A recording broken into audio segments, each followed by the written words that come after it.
Oh yes, my name is Tiny Bluer. This is Kim Oliver and Courtney Reilly.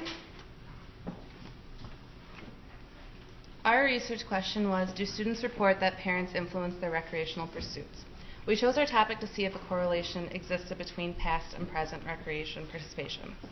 We hoped our study would help us gain insight into why people make their recreation choices today, because this is a key element for any recreation professional. For our literature review, we compiled articles that discussed the different influences on recreation. We chose 4 articles that mentioned parental influences and 6 articles that mentioned other background factors as being influences. One article we read that focused on parental influence tried to identify why or why not children choose to participate in physical activity. A quote from this article stated that measures of parental support, direct help from parents, and support from significant others were constantly related to adolescent physical activity. Another article focusing on parental influences was about a study that examined adolescents' perspectives of parents' messages in regards to leisure. This study found that parents are largely responsible for what leisure interests their children develop, and this influence they have during childhood continues to have an effect on an individual as an adult. One article that we read that discussed other background factors as influences examined how much influences peers, school, family, and community have on socializing teenagers.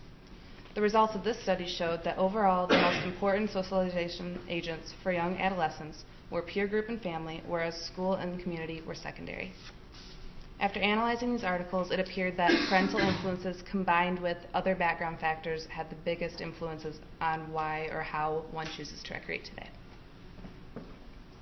To conduct our research, we chose to do a survey that was handed out to people just in RPL classrooms or in passing in other places. This contributed to our 100% response rate, and we actually did get 100 students as well. We conducted a pilot survey before we handed out our survey in the RPL 518. We ended up with a 2-sided survey. Our first side was the background recreation, anything before college, and the back side was the current recreation, anything while you're in college. We did survey all college students, and these students had to have parents that they resided with when they were younger, and that was determined by our first survey question.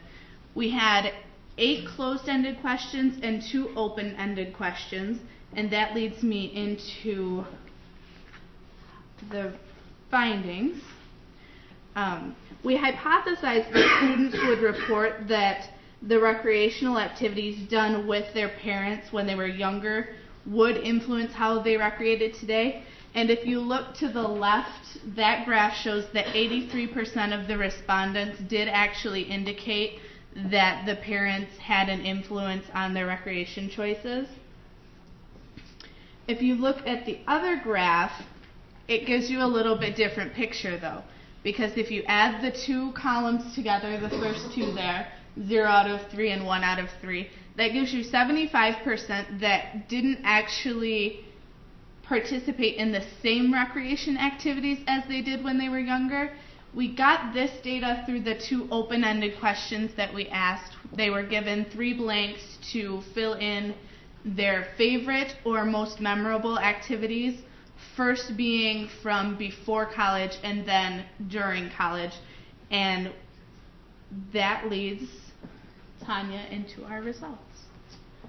Yes, our conclusions were that our hypothesis was validated through our data collection and analysis. We had hypothesized that parents would be a big influence on children and their recreation choices, even as they got older, and that was 83% of the respondents that we had. We actually did have 115 surveys, but we had to throw out 15 of them because they didn't answer the reverse side, and we needed all that information, so we threw the surveys out in their entirety. And also we were hypothesizing, or at least anticipating, that people would be continuing to do what they did in the past that they do now. If they enjoyed it when they were younger, we thought they would still enjoy it now. And we had based that on our own experiences, and that's kind of what we do currently is things we enjoyed in the past. So we were surprised to find out that 75% of the students don't do similar activities that they did when they were younger. And we felt like maybe some of that had to do with age or the generation that they're in now versus when they were younger. Maybe their parents were picking out more of their things that they were recreating in when they were younger. Those answers typically were more like camping and boating, family-oriented things, going to parks. And then the things they were saying that they do now that they're in college were more things like snowboarding, tailgating, team-oriented things, not really things they'd probably be doing with their parents. So it seemed like it was more age-specific.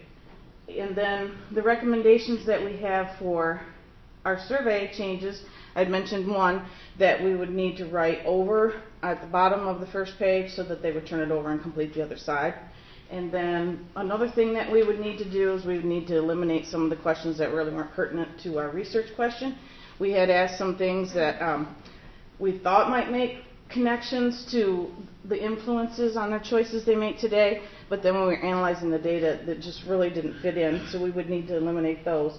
And then we'd also, the last thing we'd need to do to our survey changes would be to be more clear, define our questions, because we had some issues with people not filling in all the answers or checking more than one box when we only wanted one box checked. And then recommendations to the findings is that we would use our information to assess future recreation needs, planning, marketing, staffing, equipment needs, things like that. If you could gain insight into why people choose the things that they choose or the choices that they make, then that would really help to clarify those needs. And then also we could use this research as foundation for further research, like utilizing the current, if the past is affecting the present, then the present could affect the future, is how we were looking at it. And I don't know if we had anything else. Any questions?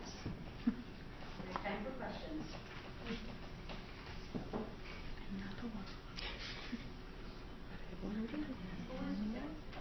So the research question was how students reacted to this, and you only surveyed CMU students. Are you generalizing that all students would have these findings, or would the question have been better worded CMU students? I didn't consider that, and I don't think any of us really considered that, but I definitely think your point is valid, and CMU students probably would have been a better wording, because we don't want to generalize to a whole population that didn't have any input in our survey. Thank you. One more question? What made you do paper surveys instead of something like Survey Monkey? We felt like we'd get a better response rate if we were handing them out. And then we also were explaining, you know, that there's a front and a back, and it's still, you know, we still had the 15 that weren't completed. But we did think of that as being a better response rate, and we wanted to do it a little more just like at random, not just in our classes, but also people that were not in rec classes also. All right, thank you very much.